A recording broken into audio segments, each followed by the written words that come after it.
आज की कहानी है नरेश क्षितिजा को क्यों परेशान करता था। कल से नमन क्षितिजा को फ़ोन लगाए जा रहा था, पर ना तो वह अपना फ़ोन उठा रही थी और ना ही वापस उसे फ़ोन कर रही थी। लेकिन आज जब उसका फ़ोन बंद आने लगा तो नमन आशंका से भर उठा। हेलो आंटी, क्षितिजा कहाँ है? मैं कल से उसे फ़ोन लगा रहा हूँ पर वह फ़ोन नहीं उठा रही है और आज तो उसका फ़ोन ही बंद आ रहा है। कहाँ है क्षितिजा? नमन के कई बार पूछने पर भी जब सुमन ने कोई जवाब नहीं दिया तो वह बेचैन हो उठा। बोला, आंटी क्या हुआ, सब ठीक तो है? बेटा, वो वो क्षितिजा अस्पताल में, इतना बोलकर सुमन सिसक कर रोने लगी। अस्पताल में? अस्पताल का नाम सुनते ही नमन घबरा गया। पर क्या हुआ उसे? फिर सुमन ने जो बताया उसे सुनकर नमन के पैरों तले की ज़मीन खिसक गई। फिर बोला, ठीक है आंटी, आप रोइए मत, मैं कल सुबह ही फ्लाइट से ही वहाँ पहुँच रहा हूँ। नमन को देखते ही क्षितिजा के आंसू फूट पड़े। वह उसके सीने से लगकर एक बच्ची की तरह बिलक बिलक कर देर तक रोती रही। बस क्षितिजा बस, अब मैं आ गया हूँ ना, सब ठीक हो जाएगा। उसके आंसू पोंछते हुए नमन बोला, मगर डर के मारे वह इसलिए नमन को नहीं छोड़ रही थी कि वह दरिंदा फिर से उसके सामने न आ जाए। हिचकियाँ लेते हुए कहने लगी, नमन नमन, उसने मुझे कहीं का नहीं छोड़ा। उसने धोखे से मेरे साथ बोलते बोलते वह बेहोश हो गई। जब से यहाँ आई है ऐसा ही हो रहा है।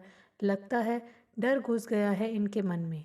देखिए, मैं अब भी यही कहूँगा कि आप सबको पुलिस में शिकायत कर देनी चाहिए। आखिर दोषी को सज़ा तो मिलनी चाहिए ना। वैसे आप सबको जो ठीक लगे। डॉक्टर बहुत ही रहमदिल इंसान थे। उनसे क्षितिजा की हालत देखी नहीं जा रही थी। उन्होंने सबको समझाते हुए कहा, मगर क्षितिजा के माता पिता ऐसा नहीं चाहते थे। वे नहीं चाहते थे कि उनकी बेटी समाज में बदनाम हो, क्योंकि लड़की का भले ही कोई दोष ना हो पर सुनना हमेशा उसी को पड़ता है। क्षितिजा की ऐसी हालत और उसके माता पिता के मन के डर को समझते हुए नमन बोला, हमें पुलिस में कोई शिकायत नहीं करनी डॉक्टर, बस क्षितिजा जल्दी से स्वस्थ हो जाए, फिर हम उसे यहाँ से ले जाएंगे। ठीक है, जैसी आप लोगों की मर्ज़ी, कहकर डॉक्टर चले गए। 2 दिन बाद कुछ हिदायतों के साथ डॉक्टर ने क्षितिजा को अस्पताल से छुट्टी दे दी। नमन के पूछने पर कि आखिर ये सब हुआ कैसे, सुमन बताने लगी, जिस दिन तुम ऑफिस के काम से दुबई जाने के लिए निकले उसके अगले ही दिन क्षितिजा और मैं सगाई की खरीदारी के लिए निकल गए। समय कम था, इसलिए तुमने कहा था कि क्षितिजा अपनी पसंद से तुम्हारे लिए भी अंगूठी और शेरवानी ले ले। उसे रोज़ वह इतनी खुश थी कि बस बोले ही जा रही थी कि तुम्हारे ऊपर कैसी और कौन से रंग की शेरवानी अच्छी लगेगी, और यह भी कि उसे भी शेरवानी से मैच करता ही लहंगा लेना है, ताकि लोग कहें कि वाह भाई वाह, क्या लग रहे हैं दोनों। सारी खरीदारी बस हो चुकी थी कि उसी वक्त क्षितिजा के बॉस का फ़ोन आ गया। कहने लगा कि कोई ज़रूरी फ़ाइल है जो मिल नहीं रही है, तो वह आकर ज़रा उसकी मदद कर दे। अब यह क्या तरीका है क्षितिजा, जब उसे पता है कि तुम छुट्टी पर हो तो फिर कैसे? पर मेरी बात को बीच में ही काटते हुए बोली कि माँ, कल ऑडिट होने वाला है ना, इसलिए उस फाइल की ज़रूरत होगी और शायद मैंने वह गलती से अपने लॉकर में रख दी होगी। आप चिंता ना करो, मैं जल्दी आ जाऊँगी। कह वह वहीं ऑफिस के सामने उतर गई और मुझे ड्राइवर के साथ घर भेज दिया। मगर जब 2 घंटे बीत जाने के बाद भी वह घर नहीं आई तब मैंने उसे फ़ोन लगाया तो बोली कि बस मैं निकल ही रही हूँ, और फिर फ़ोन काट दिया। हम खाने पर उसका इंतज़ार करते रहे, वह नहीं आई। तब फिर मैंने उसे फ़ोन लगाया पर इस बार तो फ़ोन ही नहीं उठा रही थी। क्षितिजा के पापा कहने लगे कि रास्ते में होगी, शायद फ़ोन की आवाज़ सुनाई नहीं दे रही होगी, तुम चिंता ना करो, आ जाएगी।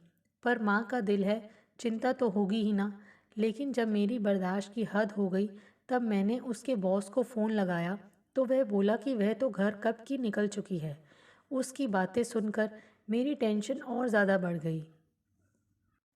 फिर मैंने उसके सारे दोस्तों से पूछा कि क्या क्षितिजा उनके घर पर है, पर सबका एक ही जवाब था, नहीं। समझ में नहीं आ रहा था कि क्षितिजा कहाँ जा सकती है और उसने अपना फ़ोन क्यों बंद कर रखा है। यह सोच सोच कर मेरा डर के मारे बुरा हाल था। मैं सोच रही थी कि कहीं मेरी बेटी को कुछ हो तो नहीं गया। हार कर मैंने क्षितिजा के पापा को उसके ऑफिस तक भेजा और जब उन्होंने वहाँ ताला लगा देखा तो वे भी घबरा गए। जब वहाँ के वॉचमैन से पूछा तो वह कहने लगा कि हाँ, क्षितिजा आई तो थी, पर फिर बॉस के साथ ही उनकी गाड़ी में बैठकर चली गई। माथा ठनका कि फिर उसके बॉस ने झूठ क्यों बोला। रात के 12 साढ़े 12 बजे तक जब किसी की जवान बेटी घर से बाहर हो और उसका फ़ोन भी ना लग रहा हो, तो ज़रा सोचिए उन माँ बाप पर क्या बीतेगी। चिंता के मारे भूख प्यास नींद सब कुछ हवा हो चुका था हमारा। पूरी रात हमने आंखों में काट दी। सोचा सुबह होते ही पुलिस में इत्तला कर देंगे। तभी दरवाजे की घंटी बजी। मैंने दौड़कर दरवाज़ा खोला और फिर जो देखा उसे देखकर सन रह गई। क्षितिजा के कपड़े अस्त व्यस्त थे और वह दीवार से लगकर खड़ी मुझे एकटक निहार रही थी। मैं पहले उसे अंदर लाई और फिर झट से दरवाज़ा बंद कर दिया ताकि कोई देख ना ले। समझ में तो आ ही गया था मुझे, फिर भी मैंने पूछा कि कहाँ चली गई थी बेटा, और तुम्हारा फ़ोन भी नहीं लग रहा था। क्या तुम्हारे बॉस को? बॉस का नाम सुनते ही वह फूट पड़ी। उसकी आंखों से झरझर कर आंसू बहने लगे। मैंने इसे झंझोड़ कर पूछा कि क्या हुआ बता, किसी ने तेरे साथ? पर कुछ बोलने से पहले ही वह बेहोश हो गई। जल्दी से हम उसे अस्पताल ले आए। डॉक्टर ने जांच कर बताया कि उसके साथ बलात्कार हुआ है। यह सुनकर हमारे पैरों तले की ज़मीन खिसक गई कि कुछ दिन बाद सगाई होने वाली थी, यह उसके साथ क्या हो गया। सदमे से वह बार बार बेहोश हो रही है, तो हम उससे पूछते क्या कि किसने उसके साथ ऐसी घिनौनी हरकत की। कुछ ठीक होने पर जब मैंने पूछा कि वह तो अपने बॉस को कोई फाइल देने गई थी, तो फिर ये सब कैसे हुआ और किसने किया, तब बताने लगी कि उसके बॉस ने ही धोखे से उसे उसके साथ उस रात अपने बॉस के बहुत आग्रह करने पर कि वह डिनर उसके साथ उसके घर पर ही चलकर करे, चाहकर भी वह मना नहीं कर पाई। वैसे पहले भी एक दो बार वह उसके घर जा चुकी थी। फिर यह भी सोचा कि बॉस की पत्नी तो होगी ही घर पर, लेकिन घर एक नौकर के अलावा और कोई नहीं था। वह भी खाना टेबल पर लगाकर चला गया। क्षितिजा के पूछने पर कि उसकी पत्नी और बच्चे कहाँ हैं, तो कोल्ड ड्रिंक्स का ग्लास उसके हाथ में पकड़ाते हुए उसका बॉस नरेश कहने लगा कि खाने का सारा अरेंजमेंट उसकी पत्नी ने ही किया है, पर अचानक से उसके किसी दूर के रिश्तेदार जो इसी शहर में रहते थे, उनकी मौत हो गई, तो उसे फ़ौरन वहाँ जाना पड़ा। वह बस आती ही होगी। क्षितिजा यह सोचकर धीरे धीरे कोल्ड ड्रिंक्स के घूंट भरने लगी कि जब उसकी पत्नी आ जाएगी तब साथ में ही खाना खाएंगे। मगर उसे इस बात की चिंता भी हो रही थी कि माँ उसके लिए परेशान हो रही होंगी। अपने फ़ोन की बैटरी लो होने के कारण जब वह बॉस के फ़ोन से मुझे फ़ोन लगाने लगी, तो यह कहकर नरेश ने उसके हाथ से फ़ोन ले लिया कि अब वह कोई छोटी बच्ची नहीं रही जो हर बात की खबर अपनी माँ को देती रहे। अरे, अब तो वह शादी करके अपने पिया के घर चली जाएगी, तो क्या फिर भी माँ को हर बात की जानकारी देती रहेगी? उसकी बातों पर क्षितिजा भी मुस्कुरा पड़ी, लेकिन उसे एहसास होने लगा कि उसकी आंखें बोझिल होने लगी हैं। कुछ समझ बोल पाती उससे पहले ही वह वहीं सोफे पर लुढ़क गई। सुबह जब उसकी आंखें खुली तो उसने खुद को एक बड़े से बेड पर पाया। उसका पूरा बदन दर्द के मारे टूट रहा था। लग रहा था जैसे किसी ने उसके शरीर को मचोड़ कर रख दिया हो। मगर हैरान तो वह तब रह गई जब उसने अपने को बिल्कुल वस्त्रहीन पाया। फिर अचानक उसे मेरा ख्याल आया और जैसे ही वह बेड पर से उठने की कोशिश करने लगी, नरेश सामने आकर खड़ा हो गया। उसके हाथ में शराब से भरा गिलास था। एक बड़ा सा घूंट भरते हुए वह बोला कि आराम से, वैसे ठीक तो हो ना? वह कुछ समझ बूझ पाती नरेश उसे घूरते हुए बोला, बहुत मज़ा आया सच में, तुमने मेरी रात रंगीन कर दी। इस रात को मैं हमेशा याद रखूँगा। बोलकर वह ज़ोर से हंसा और फिर शराब से भरा गिलास एक बार में ही गटक गया। नरेश को इस रूप में देख और उसकी बातें सुनकर क्षितिजा की आंखें हैरानी से फैल गईं। उसे विश्वास नहीं हो रहा था कि नरेश ने उसके साथ ये सब कुछ किया। चादर से ही अपने नंगे बदन को किसी प्रकार ढकती हुई बोली कि तुमने मेरे साथ धोखे से अपने घर बुलाकर तुमने मेरा बलात्कार किया, और वहाँ मेरी माँ? क्षितिजा की बातों पर वह जोर से हंसा और फिर बोला, तो क्या अपनी मर्जी से तुम मेरे साथ सोने के लिए राजी हो जाती? और माँ? हा हा कर वह ठहाके लगाने लगा। उसकी बेशर्मी देख गुस्से से क्षितिजा की आंखें लाल हो गईं, ललकारते हुए बोली कि ठीक है, अब देखो मैं क्या करती हूँ। कहीं का नहीं छोड़ूंगी मैं तुम्हें। सब बताऊंगी पुलिस को कि किस तरह तुमने मुझे धोखे से अपने घर बुलाया और फिर कैसे मेरी बेहोशी का फ़ायदा उठाया। बोलकर वह कमरे से निकलने लगी कि नरेश ने यह बोलकर उसका मुंह बंद कर दिया कि अगर उसने ऐसा सोचा भी तो वह उसका न्यूड वीडियो जो उसने बना लिया है उसे वायरल कर देगा। इसलिए उसकी भलाई इसी में है कि वह अपना मुंह बंद रखे। सारी बात सुनकर नमन का खून खौल उठा। मन तो किया कि उसका कि अभी जाकर उस नरेश का खून कर दे, पर उसने अपने गुस्से पर कंट्रोल कर लिया और सोचने लगा कि अगर उस शख्स के खिलाफ पुलिस में शिकायत करे तो वह खबर तुरंत अखबारों और टीवी की सुर्खियां बन जाएंगी और तब शायद क्षितिजा और अवसाद में चली जाएगी। हो सकता है बदनामी के डर से वह खुद को ही खत्म कर ले। लेकिन अगर दोषी को सज़ा नहीं मिलती तो भी खौफ में वह नहीं जी पाएगी। क्या शादी के बाद बलात्कार को याद कर वह अपना वैवाहिक जीवन अच्छी तरह जी पाएगी कभी? नहीं, मैं अपनी क्षितिजा को यूं घुट घुट कर मरते नहीं देख सकता। मैं इसे इस अवसाद से बाहर निकाल कर ही रहूँगा और इसके लिए चाहे मुझे कुछ भी क्यों ना करना पड़े, मैं पीछे नहीं हटूँगा। और फिर मन ही मन नमन ने फैसला कर लिया कि अब उसे आगे क्या करना है। नमन और क्षितिजा कॉलेज के समय से ही एक दूसरे से प्यार करते थे। उनकी शादी से उनके परिवार वालों को भी कोई आपत्ति नहीं थी, पर वे दोनों चाहते थे कि जॉब लगने के बाद ही शादी के बंधन में बंधे। नौकरी लगते ही वादे के अनुसार दोनों ने शादी करने का फैसला ले लिया। कुछ दिन बाद ही दोनों की सगाई होनी थी और ये सब हो गया। दिन प्रतिदिन क्षितिजा को और अवसाद में जाते देख उसके माता पिता और नमन बहुत परेशान थे। सबने अनेक प्रकार से उसे समझाने की कोशिश की, पर उसे तो जैसे काठ मार गया था। ना तो वह किसी से ठीक से बात करती थी और ना ही ठीक से कुछ खाती पीती थी। दिन ब दिन शरीर और कमज़ोर होता जा रहा था, अंदर ही अंदर टूट रही थी। उस मंज़र को याद कर कभी कभी आधी रात में ही उठ जाती और फिर उसे संभालना काफ़ी मुश्किल हो जाता था। आज फिर वही भयानक दृश्य क्षितिजा को दहला गया और वह घबरा कर उठ बैठी। उसकी आंखों से टप टप आंसू बहने लगे। उसकी हथेलियों को अपने दोनों हाथों के बीच दबाकर नमन कहने लगा, क्षितिजा मेरी तरफ देखो। अकेली तुम ही एक लड़की नहीं हो इस दुनिया में जो इस दुख से गुजर रही हो। ऐसी कितनी लड़कियां होंगी जो इस दुख से गुजरी होंगी और गुजर रही होंगी। तो क्या सबने हिम्मत हार दी होगी? जीना छोड़ दिया सबने? अरे गलती किसी और ने की है, फिर तुम क्यों खुद को सज़ा दे रही हो? बोलो। देखो अपनी माँ की तरफ, क्या हालत हो गई है उनकी। और देखो मेरी आंखों में। क्या लगता है कि अब इन आंखों में तुम्हारी तस्वीर नहीं है?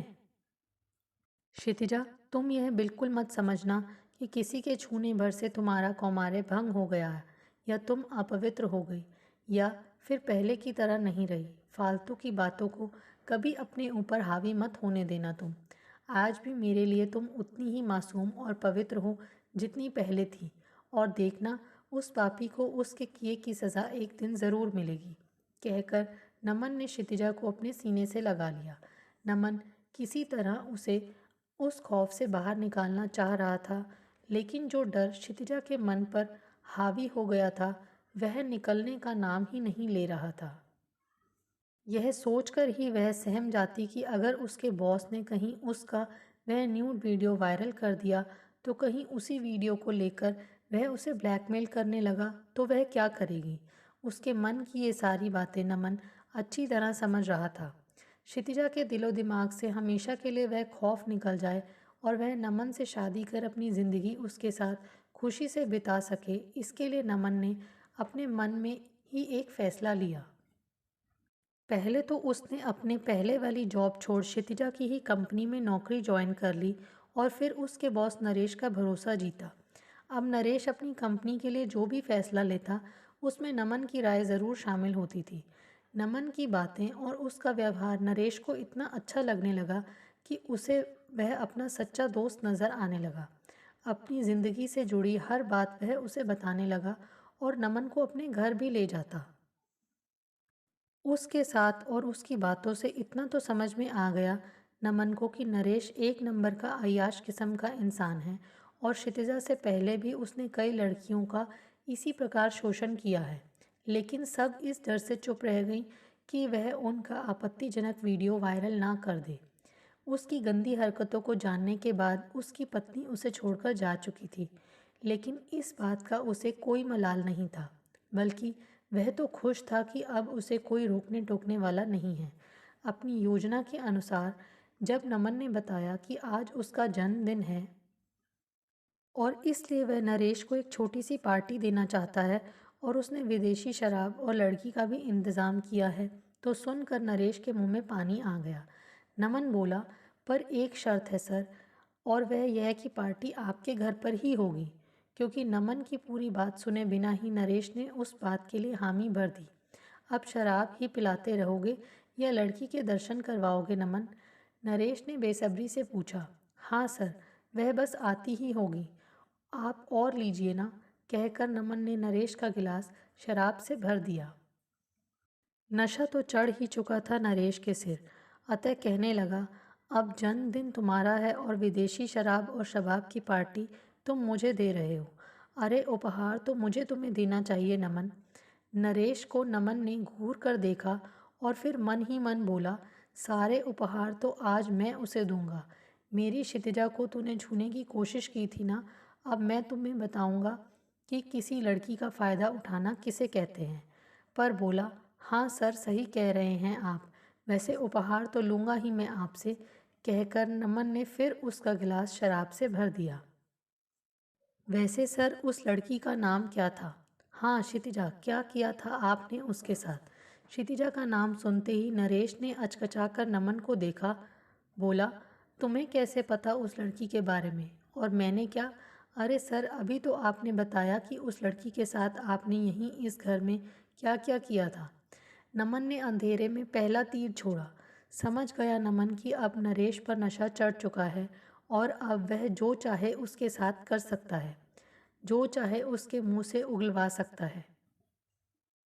अच्छा, शराब से भरे गिलास को एक बार में ही गटकते हुए बोला, बड़ी नमकीन थी, पर साली थी बहुत तेज़, हाथ ही नहीं लगाने देती थी अपने शरीर को कभी।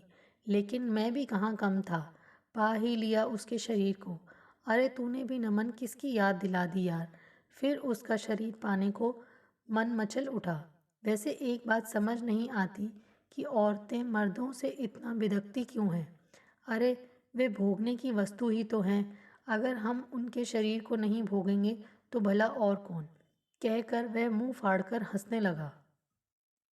नमन खून का घूंट पीकर रह गया। नशे में ही वह बोल गया कि उसने आज तक किसी भी लड़की का वीडियो नहीं बनाया। उन्हें डराने की खातिर झूठ बोला ताकि वे अपना मुंह बंद रखें। ओह, तो ये बात है, इसका मतलब इसने क्षितिजा का भी कोई वीडियो नहीं बनाया होगा। मन ही मन सोच नमन खुश हो उठा। नरेश अब तक इतनी पी चुका था कि बैठने के काबिल भी नहीं रहा। फिर भी नमन उसे पिलाए जा रहा था और वह नशे में बस लड़की को बुलाओ ना नमन, लड़की को बुलाओ की रट लगाए था। फिर उसके मुंह से वह भी निकलना बंद हो गया। थोड़ी देर में वह वहीं ज़मीन पर लुढ़क गया और गिलास उसके हाथ से छूट गया। लगता है साला मर गया। उसकी नाक के सामने अपनी उंगली लगाते ही नमन ने सोचा, फिर सारे सबूत मिटाकर वहाँ से चलता बना। अगले दिन नरेश टीवी और अखबारों की खबर बन गया कि फलां कंपनी का बॉस अपने ही घर में मृत पाया गया। उसकी मौत ज़्यादा शराब पीने की वजह से हुई है। पुलिस की तहकीकात, मेडिकल रिपोर्ट और उसकी पत्नी की गवाही से यही साबित हुआ कि ज़्यादा शराब पीना ही नरेश की मौत का कारण बना। क्षितिजा के साथ उसके माता पिता भी यह खबर सुनकर बहुत खुश हुए। लेकिन नमन सामने से क्षितिजा के चेहरे की खुशी को देखना चाहता था। क्षितिजा, अब तो तुम खुश हो ना?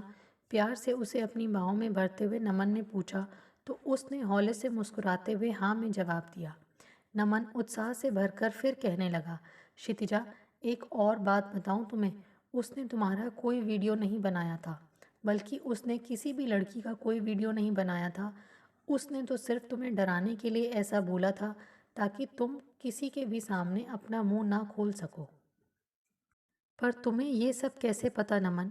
आश्चर्यचकित होकर जब उसकी आंखों में आंखें डालकर क्षितिजा ने पूछा तो वह सकपका गया। फिर उसे चूमते हुए बोला कि उसे किसी तरह पता चल गया। मगर क्षितिजा को समझते देर नहीं लगी कि नरेश की मौत के पीछे कौन है और क्यों। उसकी मौत जैसे भी हुई हो, मुझे कोई फ़र्क नहीं पड़ता, पर जो भी हुआ बहुत अच्छा हुआ, क्योंकि उस कमीने को यही सज़ा मिलनी चाहिए थी, वरना न जाने वह और कितनी मासूम लड़कियों की ज़िंदगियां तबाह कर डालता। सोचकर क्षितिजा नमन की ओर देख मुस्कुराई, तो नमन भी सुकून की एक लंबी सांस भरते हुए प्यार से क्षितिजा को निहारने लगा। दोस्तों, आपको हमारी ये कहानी कैसे लगी? प्लीज़ कमेंट्स करके बताइए। Thanks for watching this video.